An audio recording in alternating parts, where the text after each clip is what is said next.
August 2005. Mr. Deputy Speaker, Sir, I am glad I have been given an opportunity to express my view on the demand for grant for education. Now we are thinking of putting up huge dams and construction of canals.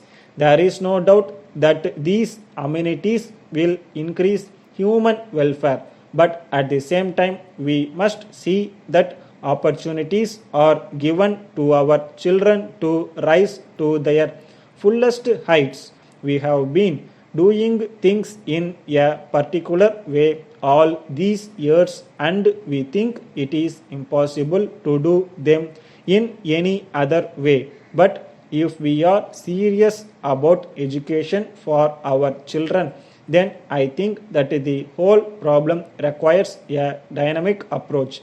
I must say that our education minister has been thinking in a dynamic way so far as certain aspects of education are concerned. In this country, I think that primary education should be the basis for all other types of education. I would like to point out that it is a big problem to tackle. I am glad that a committee has been appointed to go into the question of primary education in this state and to suggest ways and means of tackling the present situation.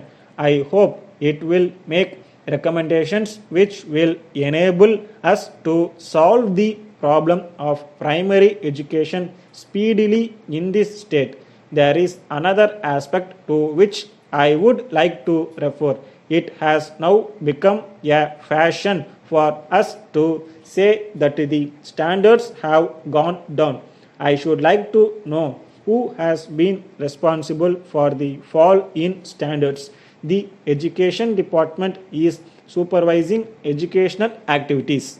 I have all praise for it. I know that all educational institutions are today manned by trained teachers. Some may say that the fault lies in the raw material. It is not at all correct. I am sure that the children of today are much better than the children on the old days because they are brought up in an atmosphere of freedom. So it is the responsibility of this house to find out the reason for the fall in standards and to rectify matters. In the matter of education, I must bring to the notice of the government that there is a tendency on the part of private managements to think of education as a business proposition. I hope that the Education Committee will look into this also. So far as the municipalities are concerned, a large party of their income is being utilized for elementary education. If the government take over this responsibility or find funds for running these institutions, it will enable the municipalities to provide other amenities to the people. I hope that the Honorable Minister will look into this question also. In this connection, I would like to point out that schools are concentrated in particular areas. There are labor schools, local body schools, and other schools.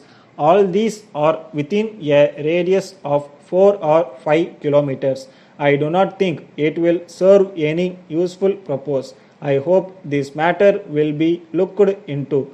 Then there are single teacher schools. Whenever the problem of unemployment becomes acute, the government think of starting more and more schools so that the unemployed people may be employed as teachers. So education is thought of as a means of providing jobs for unemployed people.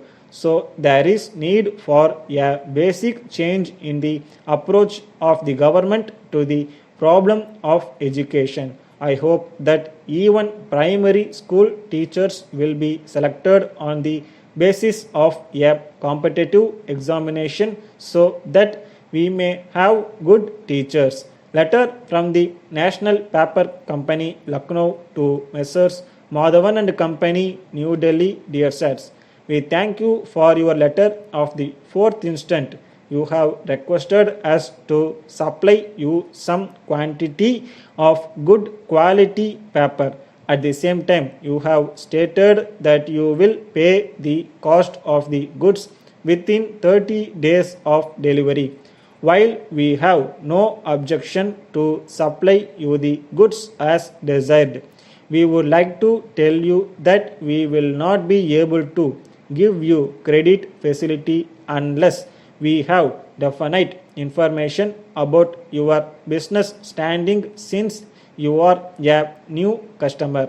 We shall be much obliged if you give us particulars about how long you have been in this business and any other particulars which will enable us to consider your order. We shall be glad if you also give us particulars of any persons to whom we can make references in this regard. But on the other hand, if you are prepared to make advance payment for the cost of the goods, there will be no difficulty for us in complying with your order as soon as possible. So it is a matter for you to decide and inform us your decision. On hearing from you, we shall take a decision in the matter. We hope you will respond as early as possible so that we may take further action in the matter. Yours faithfully.